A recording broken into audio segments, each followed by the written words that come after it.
Hello प्यारे viewers, जैसा कि मैंने पिछले वीडियो में बताया था कि हम लोग साउंड ऑफ वॉवेल ए सीखेंगे। तो चलिए सीखते हैं। तो वॉवेल क्या होते हैं? जिस वर्ड में साउंड प्रोड्यूस हो उसे वॉवेल कहते हैं। इसमें हमारे लिप्स और टंग आपस में कहीं पर भी टच नहीं होते। तो बोल के देखिए, ए, ई, आई, ओ, यू। तो देखा, हमारे लिप्स और टंग कहीं पर भी टच नहीं हुए, इसीलिए इसको साउंड ऑफ वॉवेल्स कहते हैं। अब हम लोग साउंड ऑफ वॉवेल ए के बारे में सीखते हैं।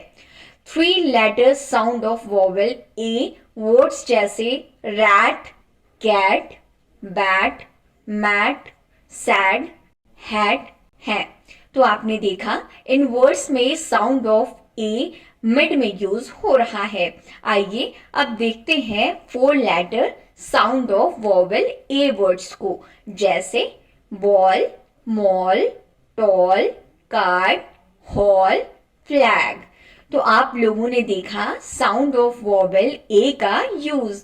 तो मैं आशा करती हूं कि आप लोगों को अच्छे से ये सब कुछ समझ आया होगा और इसको बार बार प्रैक्टिस करते रहिए।